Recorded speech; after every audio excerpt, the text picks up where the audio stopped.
பூங்காற்று நேயர்களுக்கு வணக்கம். கேழ்வரகு கூழ விரும்பாதவங்களே இருக்க முடியாது நம்ம சவுத்துல. அந்த அளவுக்கு ஒரு ரொம்ப ஃபேமஸானது. ரோட் சைடுலாம் பார்த்தீங்கன்னா, இன்னும் சவுத் சைடுலாம் போறப்ப தனியா தள்ளுவண்டி வச்சுட்டு இருப்பாங்க. அதுக்கு கம்பங்கூழு, கம்பங்களி, கேழ்வரகு கூழு, கேழ்வரகு களி இதுக்குன்னே ஒரு தனியா வச்சிருப்பாங்க. இங்க மெட்ராஸ்லயும் அந்த மாரி இருக்கு.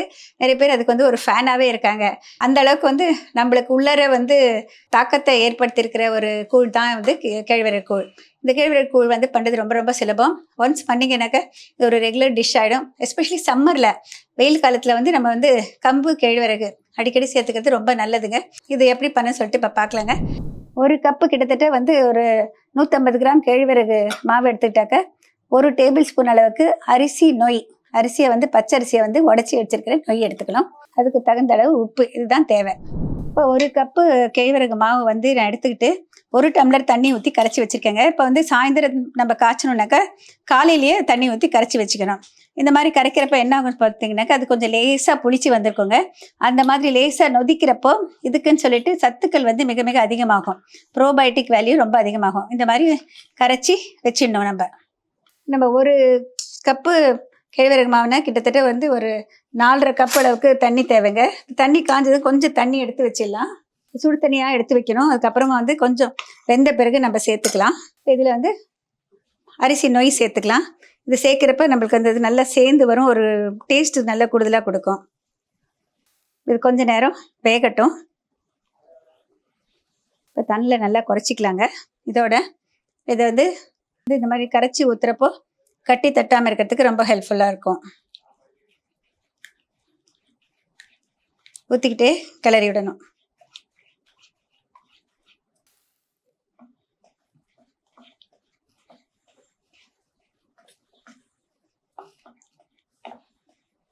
இதில் பொடி உப்பு சேர்த்துக்கிறேன். ஒரு அழகுனாக்கு நமக்கு 1/2 டீஸ்பூனுக்கு கொஞ்சம் கூடுதலாக இருந்தால் போதுமானது. நல்லா கலந்து விட பார்த்திங்கன்னா ஒரு நல்ல ஒரு பளபளப்பு தன்மை வரும். அது நல்லா வேகணும், பளபளப்பு வரணும், அந்த அளவுக்கு வைக்கணும். இது பாருங்கள், ஒரு நல்ல பளபளப்பு வந்துருச்சு. அதில் போட்டிருக்க அரிசி நொய்யும் வெந்துருச்சு, இந்த கேழ்வரகும் வெந்துருச்சு. இந்த கன்சிஸ்டன்சி இருந்தால் போருங்க. இந்த பளபளப்பு வந்ததை நீங்கள் பார்த்துட்டு ஆஃப் பண்ணிடுங்க. மெஷர்மெண்ட் ஆஃப் தண்ணி தான் ரொம்ப இம்பார்ட்டன்ட். 1க்கு 4.5 மடங்கு. இதை அடுப்பு அணைச்சிடுறேன்.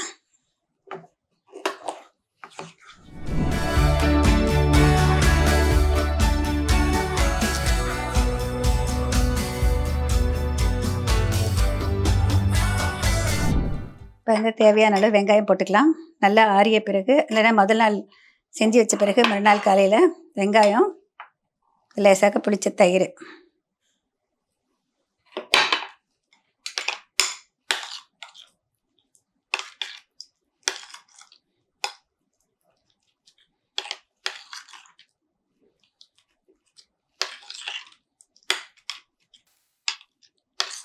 பாருங்கள். இந்த மாதிரி கலந்துட்டு நம்ம ஸ்பூனில் எடுத்து சாப்பிட்டா நல்ல டேஸ்டியாக இருக்கும். இந்த கேழ்வரகு கூழ் ரெடி ஆயிடுச்சுங்க. பொதுவாக இதை மண்பானையில் செஞ்சோன்னாக்கா ரொம்ப விசேஷம். மண்பானையில் செஞ்சுட்டு அதிலே நல்லா ஆற வச்சுருங்க.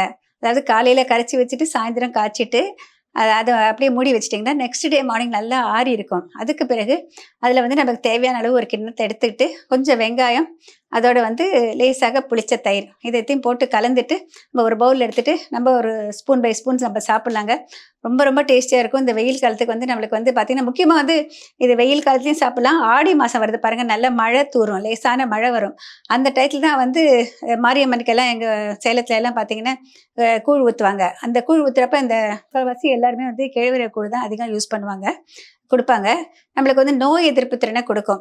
அந்த மழை காலத்தில் ஈஸியாக சளி பிடிக்கும், நம்மளுக்கு ஜுரம் வரும், அந்த மாதிரிலாம் வராமல் இருக்கிறதுக்கு, உடம்பை நல்லா ஆரோக்கியமாக வச்சுக்கிறதுக்கு ரொம்ப ஹெல்ப்ஃபுல்லாக இருக்கும்.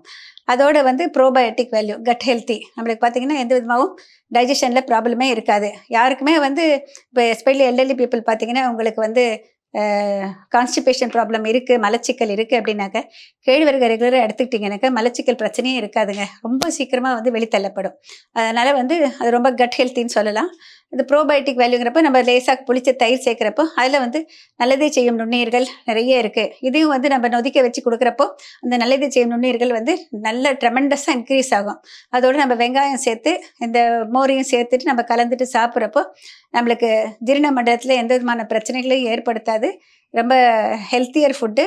உடனடியாக நம்ம பிளட்டில் வந்து அப்சார்ப் ஆகி, அதாவது ரத்தத்தில் கலக்கிறதுக்கு முன்னால் நம்ம ஜீரணம் ஆகிட்டு ஸ்மால் இன்டெஸ்டைன்லேருந்து நம்மளுக்கு வந்து ரத்தத்தில் கலந்துட்டு நம்மளுக்கு வந்து உடனடியாக அந்த சத்துக்கள் சேரத்துக்கு ரொம்ப ஹெல்ப்ஃபுல்லாக இருக்கும்.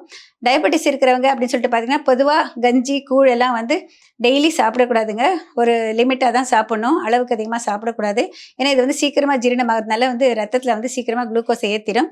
ஆனால் இதில் வந்து நார்ச்சத்து நிறைய இருக்கிறப்போ ஓரளவுக்கு சாப்பிட்லாம். ஆனால் அதோட அக்கம்பனிமெண்ட் வந்து கரெக்டாக எடுத்துக்கணும். ஒரு சுண்டல் மாதிரி எடுத்துக்கோங்க, ஒரு அதிகமான ப்ரோட்டீன் இருக்கிற மாதிரி. இல்லை ஏதாவது வந்து இதோட தொகையில் வந்து இந்த வேர்க்கடலை தொகையில் அந்த மாதிரி வந்து ப்ரோட்டீன் ரிச்சாக எடுத்துக்கோங்க. குழம்பு எடுத்துக்கிறப்ப அந்த குழம்பையும் வந்து நம்மளுக்கு கொஞ்சம் நிறைய ஃபைபர் இருக்கிற மாதிரி கீரை குழம்பு அந்த மாதிரிலாம் எடுத்துக்கிட்டாக்கா கொஞ்சம் நல்லது. இந்த மாதிரி கம்பு கேழ்வரகு பற்றிய அந்த காலத்து ரெசிபிஸ், இந்த காலத்து ஃபேன்சி ரெசிபிஸ் எல்லாமே சேர்த்து இந்த மாதிரி 100 சிறுதானிய சமையல் பார்ட் 1 அப்படின்னு சொல்லிட்டு கொடுத்துருக்கேங்க. இது வந்து கம்பு கேழ்வரகுக்கு மட்டுமே கிட்டத்தட்ட வந்து 100 ரெசிபி கொடுத்துருக்கேன். இது யார் வேணால் வந்து வாங்கிக்கலாங்க. நான் வந்து த்ரூ அமேசானும் வாங்கலாம், இல்லைனா நான் ஒரு ஃபோன் நம்பர் கொடுத்துருக்குறேன். அந்த ஃபோன் நம்பர் வந்து அவங்க ஷேர் பண்ணுவாங்க. அந்த ஃபோன் நம்பருக்கு நீங்கள் வந்து வாட்ஸ்அப் மூலமாக தொடர்பு கொண்டீங்கன்னாக்கா உங்களுக்கு இந்த புக்கு வந்து எவ்வளோ ரேட்டு என்னன்னு சொல்கிறோம். நீங்கள் ஜிபே பண்ணிங்கனாக்கா உங்களுக்கு உடனடியாக வந்து உங்கள் வீட்டுக்கே அனுப்பி வைக்கிறோம். பூங்காற்று இது நாளைய நல்வாழ்விற்கான வழிகாட்டி.